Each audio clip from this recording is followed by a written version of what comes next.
बिस्मिल्लाहिर्रहमानिर्रहीम।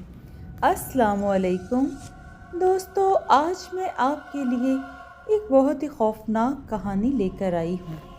लेकिन कहानी शुरू करने से पहले आप सब दोस्तों से गुजारिश है, अगर आप मेरे चैनल पर नए हैं या अभी तक आपने मेरा चैनल सब्सक्राइब नहीं किया तो इसे सब्सक्राइब कर लीजिए और बेल आइकन को ऑल पे कर लें, ताकि दिलचस्प और बेहतरीन कहानियों का जो ये सिलसिला है बर वक्त आपको मिलता रहे। दुनिया में सिवाय मौत के मुझे किसी चीज़ से डर नहीं लगता।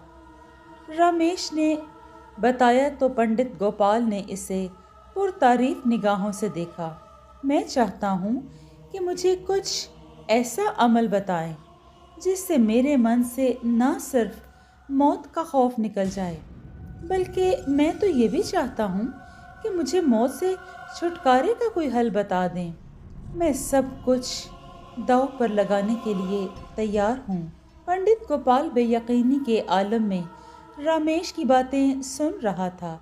इसकी ज़िंदगी में इससे कबल कोई ऐसा इंसान ना आया था जिसे मौत से जान छुड़ाने की फिक्र दामनगीर हो।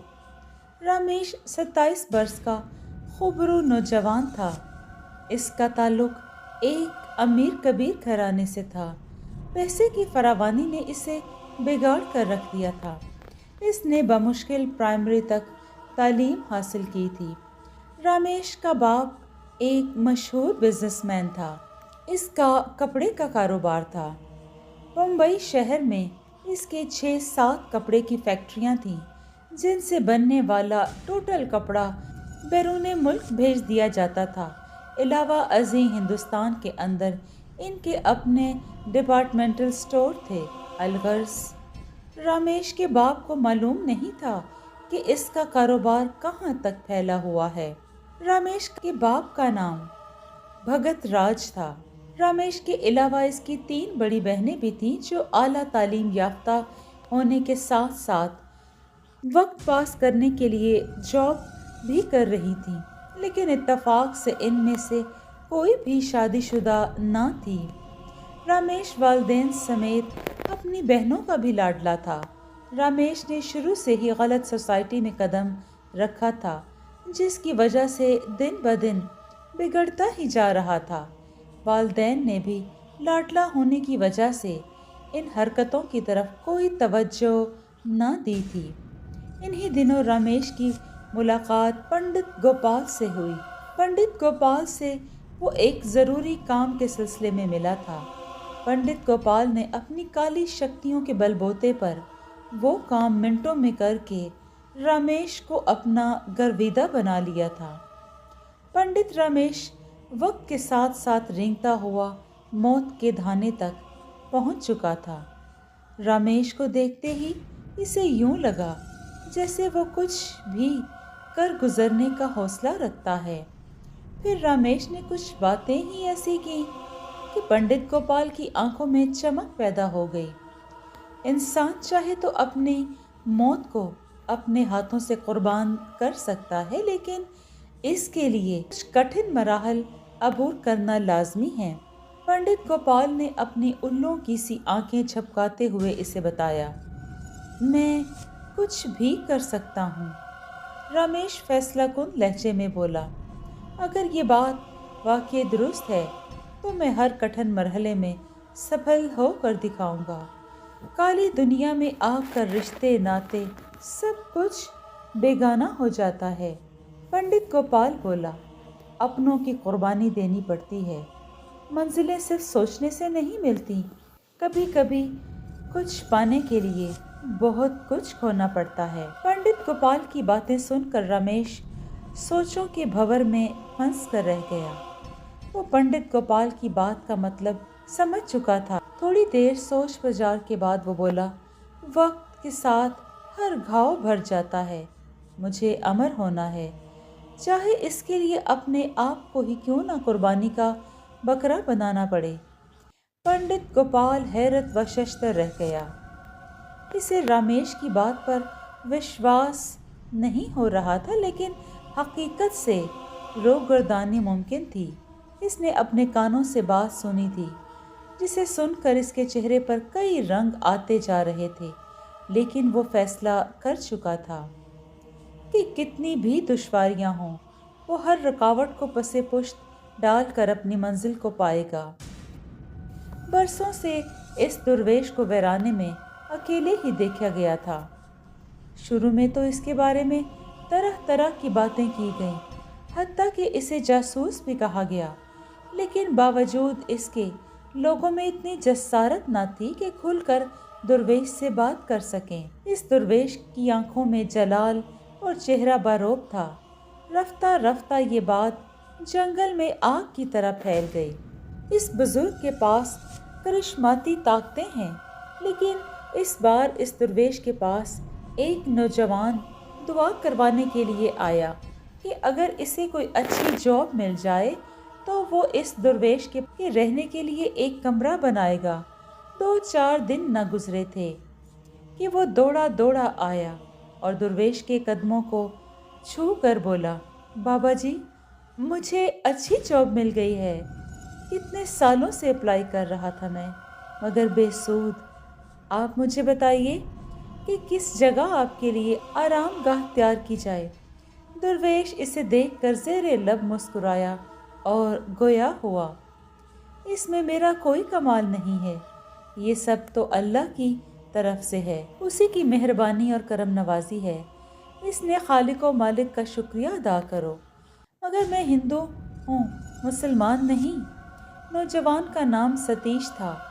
वो मुस्तरिब लहजे में बोला, हम तो भगवान की पूजा करते हैं, मुसलमान तो नहीं। तो क्या हुआ, इंसान तो हो ना। दुर्वेश बोला, यहाँ से जाकर कुछ मीठा मासूम बच्चों में तकसीम कर देना। इस दिन के बाद तो जैसे सबको अक्ल आ गई। देखते ही देखते लोगों का हजूम लगने लगा। लोग अपनी अपनी हाजतें और फरियादें लेकर इस दुर्वेश के पास आने लगे, जबकि दुर्वेश इनकी जिस हद तक मुमकिन होता मदद करता। एक बात सब पर अयां हो चुकी थी कि दुर्वेश मुसलमान है, लेकिन इन्हें आमों से गर्ज थी, ना कि गुठलियों से। एक सुबह दुर्वेश अपनी जगह अकेला बराजमान अल्लाह का जिक्र कर रहा था, जब बूढ़ा जसवंत रोता बिलखता इसके पास आया। दुर्वेश ने किसी के रोने की आवाज़ सुनी तो अपनी बंद आंखें खोलकर इसकी तरफ देखा। बूढ़े जसवंत को रोते बिलखते अपनी तरफ आता देखकर माथा ठनका। इसने तस्वीर एक तरफ रखी और बूढ़े की तरफ मतवज्जो हो गया। महाराज, भगवान के लिए क्षमा कीजिए। बूढ़े जसवंत ने रोते हुए हाथ जोड़कर कहा, बैठ जाओ और वजाहत से मामला की संगीनी से आशना करो, ताकि हम कोई और उपाय तलाश करें। दुर्वेश ने जवाब दिया, महाराज, कुछ दिनों से हमारे गांव से जवान लड़के गुम होना शुरू हुए हैं। बूढ़े जसवंत ने बताना शुरू किया, किसी का कोई सुराग नहीं मिलता। मेरा भी एक ही बेटा था महाराज। कल दोपहर काम से गया था, शाम को घर लौटा, फिर खाना खाकर चहलकदमी की गर्ज से बाहर निकला। जब काफ़ी देर तक घर वापस ना आया तो हमें तशवीश हुई। एक एक करके सारे जानने वालों से पूछ डाला, लेकिन कोई पता नहीं चला। क्षमा कीजिए महाराज, हमारा पुत्र ही हमारा सब कुछ है। जसवंत की बात सुनकर दुर्वेश वर्ता हैरत में मुब्तला हो गया।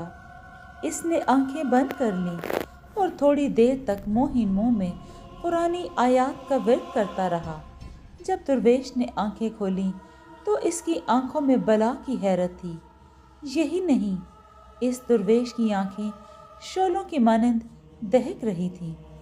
जालिम का अंजाम बुरा ही होता है। दुर्वेश ज़ेरे लब मुस्कुराया। मैं कुछ समझा नहीं महाराज। बूढ़े जसवंत ने पुरतशवीश आंखों से इसे देखा और पूछा। जसवंत दुर्वेश बोला, तुम्हारे लिए बुरी खबर ये है कि तुम्हारा बेटा अब इस दुनिया में नहीं रहा। दुर्वेश की बात सुनकर बूढ़ा जसवंत खून के आंसू पी कर रह गया। इसने तरहम आंखों से दुर्वेश को देखा। इसकी आंखों में चमकते गौहर दुर्वेश से छुपे न थे। दुर्वेश क्या कर सकता था? इसने बूढ़े जसवंत को गले लगा लिया। फिर तो जैसे बूढ़े जसवंत की रही सही हिम्मत भी जवाब दे गई। आंसू थे कि आंखों के बंद तोड़कर जारियो सारी हो गए। महाराज, मैं तो जीते जी मर गया। बूढ़ा जसवंत रोते हुए बोला। क्या बताऊंगा इसकी माँ को? इसकी माँ तो ये खबर सुनते ही स्वर्गवास जाएगी। हम गरीबों के मुकद्दर में ही भगवान ने ऐसा इम्तहान क्यों लिख दिया है? मेरे नातवा कंधे बिल्कुल मफलूज होकर रह गए हैं। हमारी उम्मीदें, खुशियाँ और आरजुएं इससे वाबस्ता थीं। सब कुछ ख़त्म होकर रह गया है। बूढ़ा जसवंत धाड़े मार मार कर रो रहा था, लेकिन दुर्वेश इसे सिवाय दिलासा देने के क्या कर सकता था? फिक्र मत करो, दुर्वेश बोला। बस बहुत हो गया। अब इन्हें ऐसी इबरतनाक सज़ा दूंगा कि मौत की तमन्ना करने के बावजूद मर नहीं पाएंगे। इनकी हालत आने वालों के लिए इबरत होगी। अपनी खुशियों की खातिर दूसरों को तकलीफ़ पहुंचाने वाले कभी खुश व खुर्रम नहीं रह सकते। मेरा अल्लाह बहुत रहीम है। वो किसी के साथ जुल्म नहीं करता, और अगर कोई इसकी मखलूक पर जुल्म करता है तो ना सिर्फ इसे दुनिया में बल्कि मर कर भी सज़ा मिलती है। जिन लोगों ने तुम्हारे साथ जुल्म किया, इन्हें ऐसी इबरतनाक सज़ा दूंगा कि इनकी रूहें तक खौफ से कांपती रहेंगी। दुर्वेश बूढ़े की ढारस बंधा रहा था, लेकिन जिन वालदैन की नौजवान और औकलौती औलाद लुक़्माए अजल हो जाए, भला इन्हें तसल्लियों से राहत कैसे मुयस्सर आ सकती है? फिर बूढ़ा जसवंत तो पहले ही इस हालत को पहुंच चुका था कि कामकाज करने की इसमें सक्कत ना बची थी। बूढ़ा जसवंत मतवातर धुआंधार रो रहा था, जिस्म कांप रहा था। इसे यकीन नहीं हो रहा था कि मुकद्दर की चाल इस कदर उल्टी पड़ सकती है। पिछली उम्र का सहारा छीन लिया गया था। इसे यूं लग रहा था जैसे इसकी आंखों की बिनाई छीन ली गई हो। आज तुम्हें अपना 25वां शिकार तलाश करना है।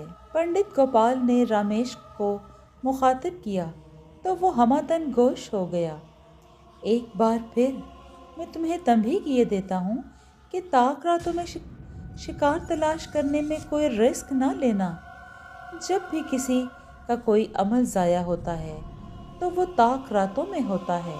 आज ना सिर्फ ताक रात है, बल्कि तुम्हारे शिकार की गिनती भी ताक अदाद में आ रही है।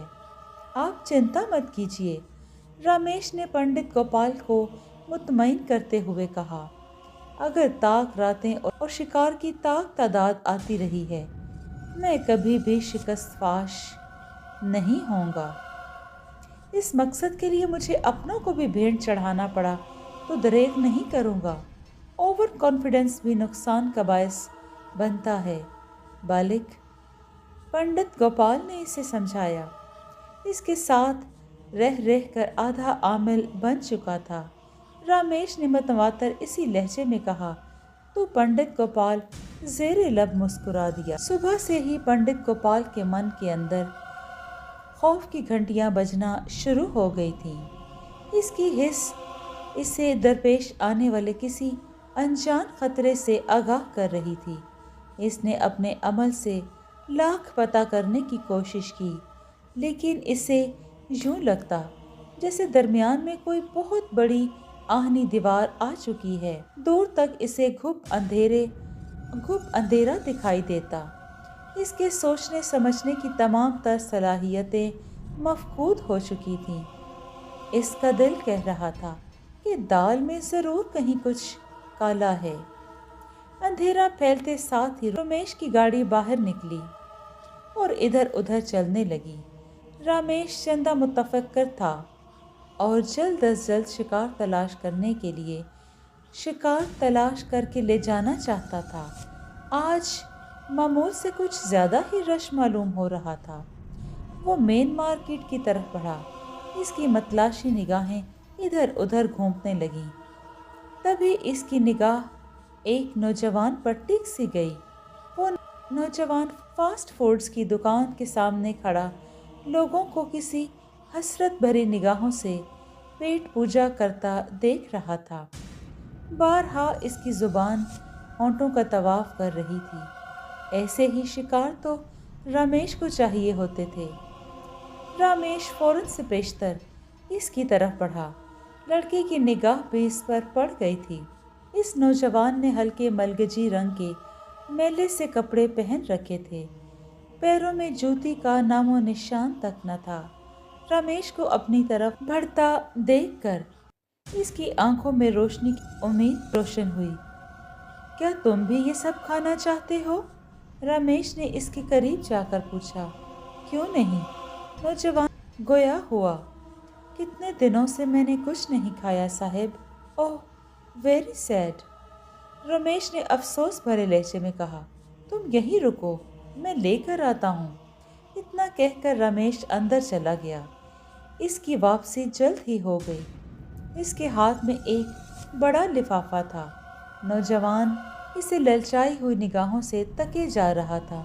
आ जाओ, मेरी गाड़ी में बैठकर दोनों खाते हैं, रमेश बोला तो नौजवान ने हैरत से इसे घूरा। दोनों गाड़ी में बैठ गए तो रमेश ने सब कुछ इसे बता दिया। लो, शेर होकर खाओ, खूब खाओ, रमेश बोला तो नौजवान ने झट से इसके हाथ से लिफाफा लिया और भूखे भेड़ियों की तरह खाने पर टूट पड़ा। क्या करते हो? रमेश ने पूछा तो नौजवान ने एक बार फिर हैरत से इसे देखा। साहब, अगर मैं कुछ करता होता तो आज आपके पल्ले से ना खा रहा होता। नौजवान बोला। मैं बेरोज़गार हूँ, बहुत कोशिश की, लेकिन कहीं भी कोई काम नहीं मिलता साहब। अगर तुम चाहो तो मैं तुम्हें काम दे सकता हूँ, रमेश ने कहा तो नौजवान ने इसे तशक्कुर आमेज़ निगाहों से देखा। घर के मामूली कामकाज कर देना, बदले में तुम्हें 30,000 देने को तैयार हूँ। 30,000? नौजवान की बातें हैरत से खुली की खुली रह गईं। वो आंखें झपकनी भूल गया था। क्या कम है? रमेश ने पूछा। कम है तो मैं तुम्हें ठीक है 40,000 दूंगा। अब तो राज़ी हो? अरे साहब, मैं तो 30,000 का नाम सुनकर दंग रह गया था। मुझे यकीन नहीं आ रहा आप जो बात कर रहे हैं वो सच है, और आप 40 की बात कर रहे हैं। नौजवान बोला। मुझे मंजूर है, तो फिर चलें, फिर बाकी बातें घर जाकर कर लेंगे, रमेश ने पूछा तो नौजवान ने हाँ में सर हिला दिया। नौजवान को मतलूबा जगह पर लाने के साथ ही रमेश और पंडित ने जकड़ कर बांध दिया। नौजवान हैरत व यास के आलम में इन दोनों को तक रहा था। इस अफ्ताब पर इसकी सिट्टी गुम हो गई थी। पंडित गोपाल और रमेश दोनों इसे बलि चढ़ाने से कबल शैतान के देव कामत बुत के सामने आलती पालती मारे बरजमान न जाने क्या औल फोल बक रहे थे, लेकिन इस बात से यकसर बेनियाज थे कि इनके सरों पर मौत की परछाइयाँ साया फगन हो चुकी थीं। वो गरीब रस्सियों से बंधा, आंखों में आंसू लिए, हसरत से ज़िंदगी के बारे में सोच रहा था। वो हसरत से, वो खौफ से टिकटिकी बांधे इन सारे माहौल को देख रहा था। दोनों की आंखें एक समात शिकन धमाके से खुलीं और अगला मंजर देखकर दोनों हक्का बक्का रह गए। इन दोनों के सामने एक बारिश इंसान अस्तादा था। इसके चेहरे से नूर की बारिश हो रही थी। इसके बारोब और पुरजलाल चेहरे पर गम और गुस्से की परछाइयाँ अयां थीं। इसने शैतान के देवकामत बुत को 2 टुकड़ों में तकसीम कर दिया था। دونوں کی نگاہیں یکے بعد دیگرے اس تختے کی طرف گئیں جہاں انہوں نے نوجوان کو کس کر باندھ رکھا تھا، جو کہ اب خالی پڑا تھا۔ حیرت اور خوف کے ملے جلے تاثرات دونوں کی آنکھوں سے عیاں تھے۔ دونوں سرس سے اپنی جگہ سے اٹھے۔ کون ہو تم؟ پنڈت گوپال نے خوفزدہ آنکھوں سے باریش انسان کو تکتے ہوئے پوچھا۔ تم لوگوں کی موت تم خود یہاں لے کر آئے ہو، باریش انسان نے جواب دیا۔ تمہارے ظلم کی چکی اب بند ہو چکی ہے، اب تم اپنی خیر مناؤ۔ تم دونوں نے اللہ کے قہر کو للکارا ہے، خاص کر تم نے۔ اس درویش نے پنڈت گوپال کی طرف دیکھا۔ اپنی خیر مناؤ، تمہارے لیے ایک عبرت ناک موت لکھی جا چکی ہے۔ تم جہنم میں جانے کے لیے تیار ہو جاؤ، جبکہ تم، ہاں تم رمیش، تمہیں امر ہونے کا بہت شوق ہے نا؟ تو سنو، تمہاری مراد بر آئی ہے، اب قیامت تک موت کو ترسو گے اور ایسی حالت میں رہو گے کہ تمہیں خود سے نفرت ہو جائے گی۔ کون ہو تم اور یہاں کیسے آئے ہو؟ میں نے کہا نا، میں آیا نہیں، مجھے تم ہی لے کر آئے ہو، جسے تم بھوکے پیاسے انسان کو لائے تھے بلی چڑھانے کے لیے۔ ہاں، میں وہی ہوں، مجھے تمہارا انتظار تھا رمیش۔ اتنا کہہ کر باریش نے باہر کی طرف دوڑ لگا دی۔ پنڈت گوپال کے قید خانے سے باہر نکل آیا۔ اس کے باہر نکلتے ہی ایک سماعت شکن دھماکہ ہوا اور پنڈت گوپال اور اس کا شیطانی گھر زمین بوس ہو گیا۔ رمیش کی آنکھ کھلی تو درد کی شدت کے باعث اس کی چیخ نکل گئی۔ اسے کچھ سمجھ نہ آیا کہ اس کے ساتھ کیا ہوا۔ اس کی سماعت سے گاڑیوں کے شور کی آواز ٹکرا رہی تھی۔ اس نے اچھی طرح آنکھ کھول کر دیکھا تو منظر دیکھ کر اسے یاد آ گیا کہ اس وقت شہر کی مشہور مین مارکیٹ کے چوراہے پر پڑا تھا۔ اس نے اٹھنے کی بہت کوشش کی مگر بے سود۔ اس کے نتنوں سے بدبو کے بھگوکے ٹکرا رہے تھے۔ اسے اپنا دماغ پھٹتا ہوا معلوم ہو رہا تھا۔ اس نے اپنے جسم پر نگاہ دوڑائی تو اپنی حالت دیکھ کر اس کی چیخ نکل گئی۔ اس کے جسم پر کوئی خاص کپڑا نہ تھا، صرف اس کی شرمگاہ پر برائے نام کپڑا تھا۔ اس کے پورے جسم پر آبلے نکلے ہوئے تھے۔ ان آبلوں سے متواتر پیپ بہہ رہی تھی، جس کی دماغ پھٹا دینے والی بو اس کے نتنوں سے ٹکرا رہی تھی۔ یہی نہیں، اس کے جسم کے کئی حصوں پر موٹے موٹے کیڑے اپنا تسلط قائم کیے ہوئے تھے۔ جب کیڑے اس کا گوشت کاٹتے تو درد کی شدت کے باعث چیخیں نکلتیں۔ اس نے ادھر ادھر دیکھا لیکن کوئی بھی اس کا پرسان حال نہ تھا۔ گزرتے وقت کی فلم اس کے دماغ میں چلنے لگی۔ اسے یاد آیا کہ اس باریش پرجلال شخصیت کے مالک انسان نے اسے امر ہونے کی نوید سنائی تھی۔ گویا رہتی دنیا تک اسے اس عذاب میں مبتلا رہنا تھا۔ یہ سوچ کر اس کا ماتھا ٹھنکا اور اس نے ایک دلدوز چیخ خارج کی۔ دیکھو تو کیسی عبرتناک حالت ہے اس کی۔ اس کی سماعت سے ایک مردانہ آواز ٹکرائی تو اس نے آواز کی سمت گھوم کر دیکھا۔ یہاں ایک جوڑا کھڑا اسے رحم آمیز آنکھوں سے دیکھ رہا تھا۔ ضرور اس نے کچھ بڑا پاپ کیا ہے، تبھی تو بھگوان نے اسے سب کے لیے عبرت کا نشان بنا دیا ہے۔ بھگوان کے لیے میری مدد کرو، رمیش نے ان کے سامنے ہاتھ جوڑتے ہوئے کہا۔ میں بھگت راج کا بیٹا ہوں، بھگوان کے لیے میری مدد کرو، میں بہت تکلیف میں ہوں۔ لگتا ہے اس کا دماغی توازن بھی بگڑ چکا ہے۔ عورت نے اس کی بات سن کر کہا، دیکھو تو بھگت راج کا بیٹا بنا رہا ہے۔ مورکھ، جانتا نہیں کہ وہ ممبئی کا ایک مشہور بزنس مین ہے؟ بھلا اس کی اولاد ایسے ذلیل ہوگی؟ چلو چلے، یہ پاگل ہے، یہ اپنے کیے گناہوں کی سزا بھگت رہا ہے۔ بھگوان کے لیے میری مدد کرو، مجھے یوں چھوڑ کر مت جاؤ۔ رمیش نے انہیں پیچھے سے پکارا۔ میں واقعی بھگت راج کا بیٹا ہوں، میری مدد کرو، رحم کرو مجھ پر۔ رمیش زور زور سے انہیں پکار رہا تھا، لیکن ان دونوں میاں بیوی کے کانوں پر جوں تک نہ رینگی۔ اس کی طرف دھیان دیے بنا وہ آگے گزر گئے، جبکہ رمیش دھاڑے مار مار کر رونے لگا تھا اور سب کو چیخ چیخ کر کہہ رہا تھا، میں بھگت راج کا بیٹا ہوں، لیکن آج اس کی آہ بکا سننے والا کوئی نہ تھا۔ جی دوستو، یہ کہانی آپ کو کیسی لگی؟ اگر یہ کہانی آپ کو پسند آئی ہے تو اس کو لائک اور شیئر کیجیے اور کمنٹ میں اپنی رائے کا اظہار ضرور دیں۔ خوش رہیں، اپنا اور اپنوں کا بہت سا خیال رکھیں۔ شکریہ۔